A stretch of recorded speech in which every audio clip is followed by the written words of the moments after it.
By now, you all know that the Big Ten released their 2024 and 2025 schedules yesterday afternoon. I have a video covering this in depth and providing my thoughts that I encourage you all to watch, so if you're interested, please do so by clicking the link in the description down below. Today, in this video, I want to talk about something that is, in my opinion, deeper than the whole Big Ten. It specifically ties into Michigan and Ohio State and how the scheduling impacts these two teams. Because as we all know now, the Big Ten has removed divisions in 2024 and beyond. And Michigan and Ohio State is a protected rivalry game. They will play each other every year.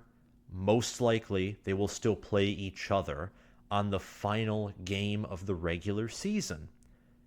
But because divisions are abolished now, if these two teams are the best in their conference, they can rematch the following week. And I was listening to the Valenti show with Rico. Mike Valenti is a popular, well-known elite sports broadcaster from Detroit, Michigan. He has a show on 97.1 The Ticket in Detroit where he talks about sports ranging from baseball, football, basketball at the professional level to collegiate football, collegiate basketball. Big time Michigan State fan, New York Giants fan, etc. And he brought up a point that, while I think has some flaws in it, it is a good point. It's a point that I think, combining that with the direction college football is taking, could be concerning. And I also want to address that. And that's the fact that Michigan and Ohio State facing each other back to back, while it could be exciting, could also be detrimental to the sport. I don't know exactly if I agree with that, but there is a valid argument to both sides. As a Michigan fan myself, I like the idea of playing Ohio State more than once in a given year. It's already a heated rivalry. Imagine if Michigan and Ohio State play each other and one team loses in a close, bitter way. They're not punished for that. They get a chance at revenge in Indy to capture the Big Ten championship game.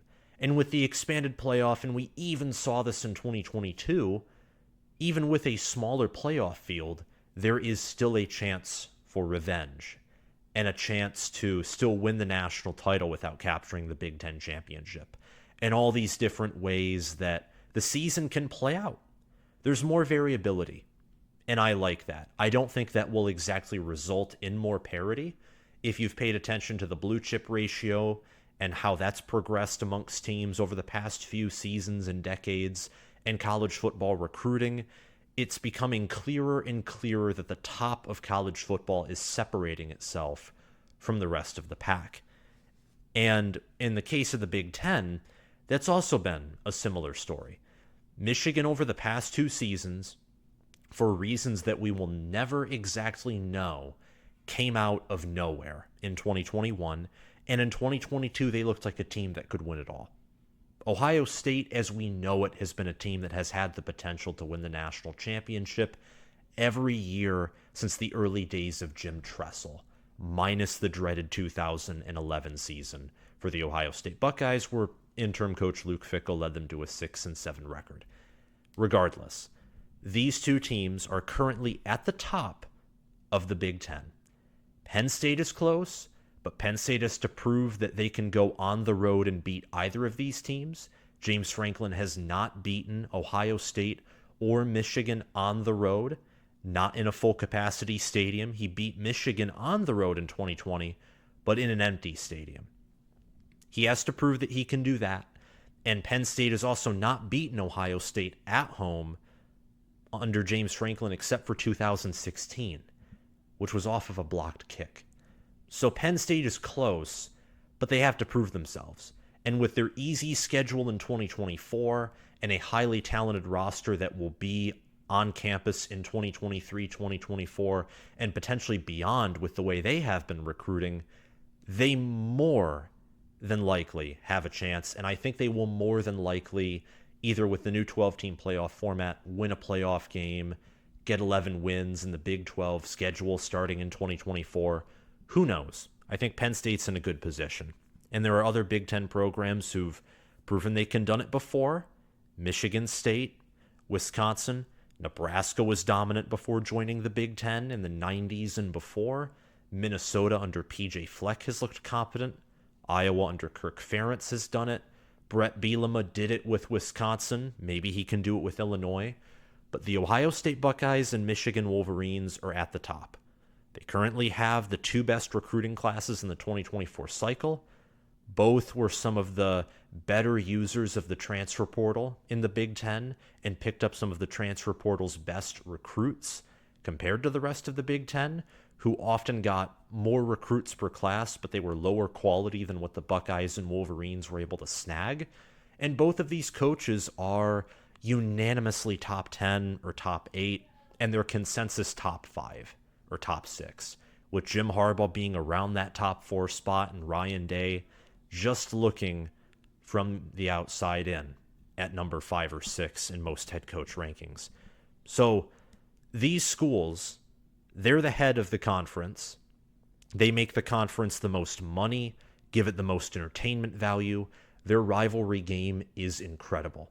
So tell me in the comments below before we continue this video if you think that Ohio State and Michigan rematching back-to-back is a good thing or a bad thing. And I will address these comments and try to engage and answer all those questions and try to engage with you. So that, in my opinion, is the question. Like, is it detrimental? Is it good? Is it bad? Regardless, I think that there is a way to further improve the Big Ten's 2024 and 2025 schedules that I think would help the game. It would help Big Ten rivalries and college football rivalries. I think it would help make the sport more entertaining, better in general, without affecting the fans' experience. So without further ado, let's get into that. But before we get into my solution, proposals, suggestions, I just want to state some obvious things to you all and confirm some things. Michigan and Ohio State are currently the Big Ten's two best programs by a mile. And then there's Penn State, and then there is several miles behind Penn State. That's currently the state of the Big Ten. Wisconsin, Michigan State, Maryland, Nebraska, Minnesota. There are some other programs that have recruited and or developed well enough to where in a few years, if everything goes right, they could get up in that Tier 1, Tier 1B, Tier 2 area. But Michigan and Ohio State have a huge head start, and they're not going to be slowing down anytime soon. As I said earlier, they have the Big Ten's two best recruiting classes for the 2024 season. Both each have a 4-star. Ohio State has two, not a 4-star, a 5-star, pardon me.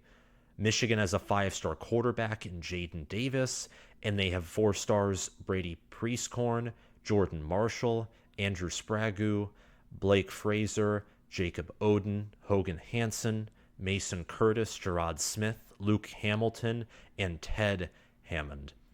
They have a total of 10 4-stars, 1 5-star. And then for Ohio State, they have 4 less commits, 13 to Michigan's 17, but on average, they have the better player committed. They have 2 5-star wide receivers in Jeremiah Smith and Mylan Graham. Smith originally committed to Ohio State to play with Dylan Raiola, but now he's committed to Georgia, and Smith seems to have made it apparent that Ohio State has him locked in. So that right there is just a credit to Brian Hartline. He's Ohio State's best recruiter, I think, now, and also their best developer of talent. Ohio State also picked up 4-star quarterback Air Noland to replace Dylan Raiola after he decommitted.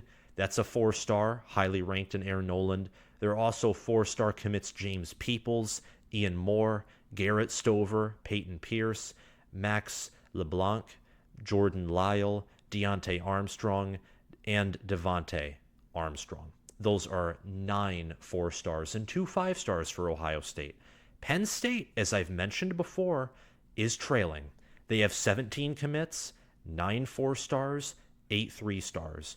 Their average rank per commit is lower than Michigan and Ohio State, but they have the number 6 recruiting class currently. So Penn State, They've done a great job recruiting ever since, I think, their 2021 class that finished outside of the top 20. So they certainly can catch up if they have a good year in 2023 and beat one of these programs, or maybe if they don't do that, but in 2024, they finally beat Ohio State in the regular season, or maybe they match up against Michigan in Indy. If they get in the top 2 and beat Michigan there, then they could get it rolling and fit back into that number 1 spot that many thought they were in after 2016 and in years like 2017 and 2019. From a coaching and recruiting standpoint, whether you like or hate Jim Harbaugh or Ryan Day, whether you're a Michigan fan, Ohio State fan, or college football fan, both have separated themselves from the rest of the Big Ten. You got to give them that. The two teams, and I know that this might be jumping across topics, but it fits. The two teams with the best conference records will play in the championship game. And Michigan and Ohio State being the two best teams in the Big Ten currently coincides with that. There's a relationship there. Are you willing to see seasons, multiple seasons in the future where these two teams go back to back, where they play each other potentially twice in 1 week? It's a legitimate question. And Michigan only has Michigan State and Ohio State as protected rivals. Ohio State only has Michigan as a protected rival. Mike Valeni proposed moving the game to earlier in the year, which I hate, and my proposal avoids that.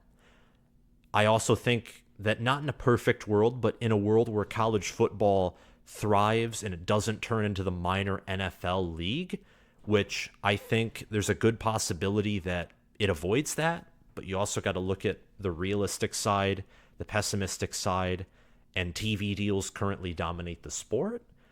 I think that Michigan and Ohio State could survive without changing this. They could survive, and in fact, the rivalry, the more I think about it, it's more likely than not that it will grow from playing each other twice or more in a given season. And you might be asking yourself, Sam, what do you mean more than twice in a given season? Well, think about the 12-team playoff. Michigan and Ohio State can play each other once in the regular season, once in Indy, and a third time in the 12-team playoff, depending on how things shake out. That could be too much, but granted, there's never enough of college football, and Michigan and Ohio State fans hate each other's guts. You want to see streaks broken? You want to avoid, 8, 9 game win streaks where Ohio State and Michigan are just owning each other and it gets boring for the next decade? You will avoid that with these 2 or 3 game stretches in a year, because it's hard to beat a good team twice, let alone an elite team, and it certainly seems almost darn near impossible to beat an elite team 3 times. 3 times in the same season. It's possible, but it will be harder. So that's just some background information that I wanted to provide, along with some of my thoughts. Now hold your breath, maybe close your eyes if you have to, but I do have a proposal that I think will make the Big Ten's 2024 and beyond scheduling agreement and anything else revolving that. And I think that this will work especially well when the Big Ten continues to expand, whether that's Washington or Oregon, like I talked about in my video this morning, maybe Notre Dame, maybe Miami, heck, maybe even Clemson or other AAU schools. We don't know where the Big Ten's going to go with expansion. No one expected UCLA or USC to join the Big Ten. No one expected Texas and Oklahoma to move to the SEC. But college football will survive. It will do very well. It's the best sport in the world. And Ohio State and Michigan, the game, is the best rivalry in sports history. My proposal is a tournament for the Big Ten championship. A tournament in which number 1 versus number 4, number 2 versus number 3. If you're going to miss the 4-team playoff, in this proposal, you would at least get it in championship week. And I think for the SEC, the Big 12, any conference, I think it would be cool to adopt this. Yes, it would add another game for 4 teams at the in the regular season, or whether you count this as the postseason, whatever. It adds another game to these 4 teams for the season. I'm also a fan of expanding the regular season, just making more college football games, as long as quality is not sacrificed. I don't want to sacrifice quality in exchange for quantity, and that's why I think there's a valid concern about Michigan and Ohio State rematching twice in 1 week. It could be too much. The rosters could be depleted. Injuries could set in. Maybe the sport, and I doubt this will happen given the nature and the intensity of college football rivalries and fan bases that you don't see at the NFL level. Maybe the teams become complacent, and there's a thought of, if we're already locked in for the playoff, might as well rest our players at the game at the end of the year, not risk any more injuries. I doubt that'll happen. I know that happens in the NFL, but I want to say here in the now, I seriously doubt that's going to happen. But having injuries, maybe the team gets gassed and just kind of runs out of steam, and that results in an ugly second game. That's certainly a possibility. So this proposal is a tournament, like the college football playoff. Maybe you have a bye week so that all the teams after the end of the regular season can rest before entering this tournament and have extra time to prepare for the first round of it. Kind of like what happened with the college football playoff, except instead of a month, you just have a week of rest, week of recovery, and then you jump right in. The records that I'm using here are my way too early record predictions for 2024. I was bored late last night when I was recording my reaction to the schedule release, so I went through several Big Ten teams' schedules and made record predictions. And I think that Penn State, they have a pretty easy schedule. Ohio State, Michigan, and USC have harder schedules, but these 4 teams are going to be the most talented by the blue chip ratio and by team talent composite. It'll be easily these 4 teams that are the most talented. Penn State will lose a lot. Michigan will lose even more, but with recruiting, they'll probably reload. Ohio State looks to return just from a standpoint of eligibility. They will return more, I think, than many might expect. And that's even after a lot of players that have the ability to go to the NFL draft early will probably leave early for the NFL draft. And then USC's been recruiting well. Lincoln Riley's a good head coach. And I think that USC will just continue to get back to prominence under Lincoln Riley. So number 1 Ohio State versus number 4 USC, number 2 Michigan versus number 3 Penn State. In your own mind, just throw any team in the 1, 2, 3, 4 slot and just think about it. And tell me your thoughts in the comments down below. I like this idea. I don't exactly know whether these matchups would be in a neutral site. I know the championship game would be, but maybe the higher seed in the semifinals gets home field advantage. Maybe all the matchups are in a neutral site, but the number 1 seed gets to choose where they play. Just like what happens currently in the 4-team playoff. Who knows? But it is just an idea. It's an idea that I certainly want to throw out there to you guys. And I think it would make the sport more fun, more enjoyable. The more games, the better. And if you give players rest, and players already with NIL, more modern training, healing, with modern science, ACL injuries, and some of these other severe critical injuries and hurts and hangups could be made less severe by advances in medicine and science, which could allow for more games to be played without sacrificing the quality of the players and the health of the players, certainly. I read a comment in my community post talking about this topic yesterday, and one guy basically said that this would be impossible to implement in the Big Ten or in college football itself. And while I think the idea may never be implemented, we may never see a playoff for a conference championship game, the idea is certainly a possibility, and it could work. And here are 2 reasons why. Reason number 1 is you got September, October, November. First week of December is championship week. Then the rest of December is free until the college football playoff and bowl season begin. And we can safely assume with the 12-team playoff that most teams who would be in this hypothetical tournament are going to be in the playoff regardless of what happens. I mean, on the screen right now, you see 12-0 Ohio State, 11-1 Michigan, and Penn State are essentially locks whether they win or lose. The college football playoff is not kicking out an 11-2 Penn State, 11-2 Michigan. It's certainly not kicking out a 12-1 Ohio State. Just theoretically, if all of them were to lose, or not all, but one of them were to lose in the first game, they're not kicking any of them out. Even a 10-3 USC with double-digit wins in the Big Ten Conference, it would be hard to justify kicking them out of the 12-team playoff. So they'd be playing bowl games and semifinals, quarterfinals, whatever you want to call it. They'd be playing their playoff games in the later portion of December, if not early January. So just giving another week of games would not really affect much of anything. They'd still be able to get rest and preparation for their playoff games and or bowl games. Now, maybe if a team that has 3 losses already gets in and the 4th loss kicks them out, then maybe that could be a cause for concern for just rest, organization, the amount of games played. Because college football is one of the most physical sports in the country, in the history of sports, and therefore that's why games are played once every week. Players need adequate rest and adequate preparation. That's reason number one. You have basically the whole month of December already to prepare for the postseason. I think championship week is its own thing in between the regular season and postseason.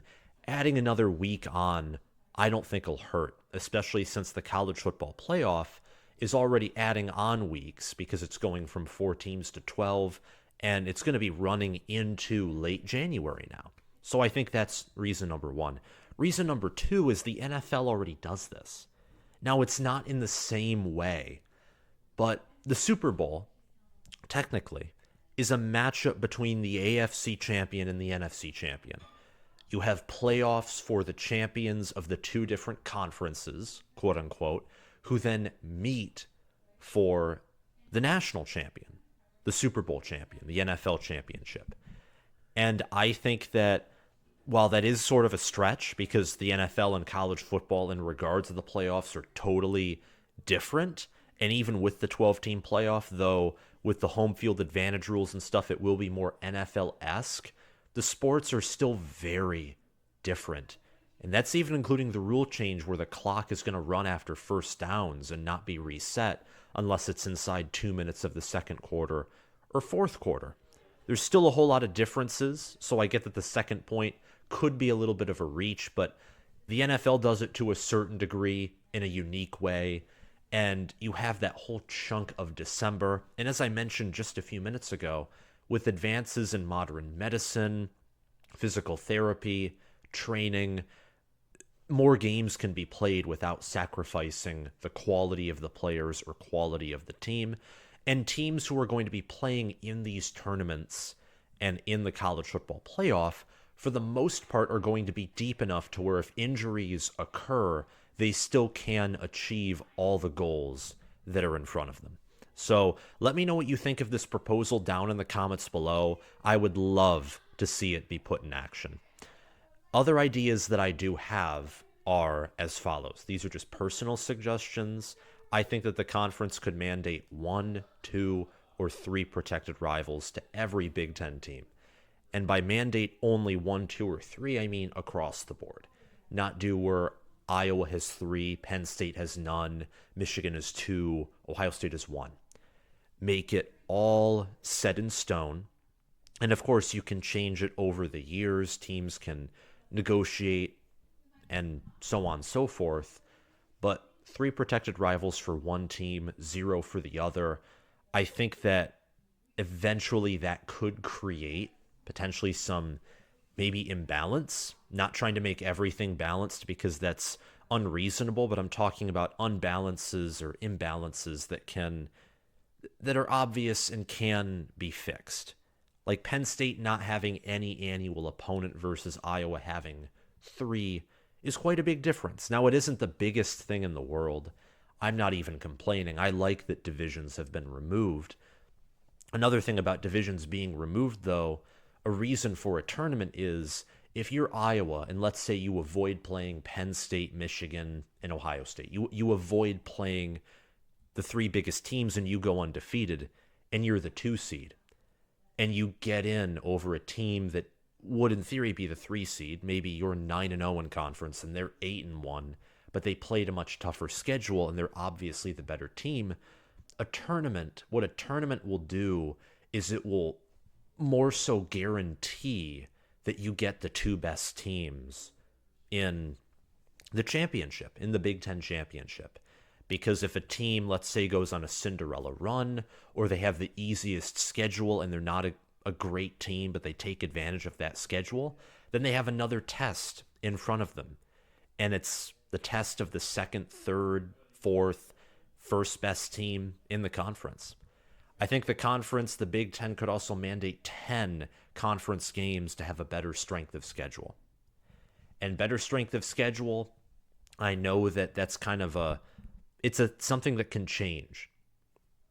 The College Football Playoff Committee, when they ranked Clemson ahead of Michigan last season, I don't know who or what thought that was a good idea based on like any actual measurement. The College Football Playoff, if you were to, of course, update your conference slate and add more conference games, which could mean that more teams are going to have more losses because the strength of the schedule increases. You want to make sure that the College Football Playoff Committee rewards strength of schedule. And I don't know if they exactly do. Examples of that are Florida State in 2014. Another example of this is Notre Dame. Practically every time they reach the College Football Playoff, minus 2020, they had a tough schedule, and in recent years they've had a tough schedule. But you can see where sometimes the College Football Playoff Committee just doesn't really care. They truly don't care about strength of schedule. And it is kind of this objective thing, these rankings that they release. Totally flawed. I think they need to be updated, but 10 conference games, maybe you take out the third non-conference and make it a 12 regular season, or maybe you just add on a conference game and make it 13 regular season games. Again, as I've said multiple times, I don't care about the amount of games, whether it's 12, 13, 14. I only want to stay where we're at or increase the amount of games we play as long as quality isn't sacrificed. If we can have a 13 or 14 regular season slate and still increase the playoff and get a Big Ten tournament, like have many more college football games, and quality is still just as good, then that's okay. But if you have to sacrifice quality, I'm not interested. With a 10-game slate, the Big Ten could have 5 home and 5 away games per team. The 4 and 5 home and away slate that rotates every year, Valenti said it perfectly on 97.1, it's a slap in the face to season ticket holders. Only 4 home games, and then 5 at most. And it is even. It's for every team. No team has more home games in conference than the other. But with a 10-game slate, what you could do is you could make it so that at least half are home games, half away, and you don't do this rotation every other year. Season ticket holders every other year get 1 additional home game. And I think that's good. With a 10-game slate, every team could probably have 3 protected rivals, and it would make sense. And with future expansion, whether it's Washington, Oregon, Miami, Notre Dame, heck, let's just throw it out there because they're AAU schools. Last time I checked, at least, Pittsburgh, Iowa State, though Penn State and Iowa would probably veto those additions. I think these former ideas, the 10-game slate, the 1, 2, or 3 protected rivals for every team, not this flex protect, and all those things, the 5 home, 5 away games, maybe the 13 regular season games. I think with future expansion, and if the Big Ten is 20 teams, for example, 20 teams, only 2 being represented to, the championship game, I think the tournament might itself even become the reality in the near or distant future. I don't know how far or close this is to happening, but I think that it will become the reality. Some other ideas that I have are the Big Ten could insert a bye week before the championship game / tournament. So if Michigan and Ohio State, they're going to rematch in the championship game, you could give them a bye week to rest, recover, for the hype and the emotions to settle in and build back up, for the stamina to build back up. Or whether it's a tournament and there's 4 teams in, like with the college football playoff where the teams have a month to prepare for the semifinals, give them at least an additional week or 2 weeks to prepare for their semifinals, their conference semifinals. I also don't like this idea, but the Big Ten could abandon rivalries altogether. They could do that, where that way Michigan and Ohio State, they don't play on the last weekend every year. In fact, it would be a rarity for that to happen. And that way you don't have these constant rematches one week after another. They could do that, but I hate that idea. So I hope that that suggestion or that just idea that's floating out there is quickly killed.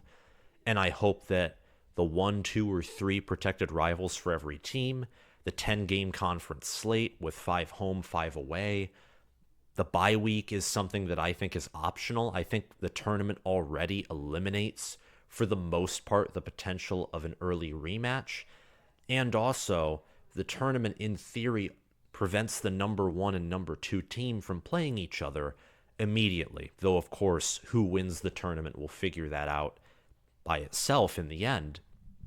But 1 and 2, especially in the Big Ten, with the Big Ten being as top-heavy as it's been recently, 1 and 2, especially 1, should be significantly better than 4. And we've seen this in the college football playoff multiple times.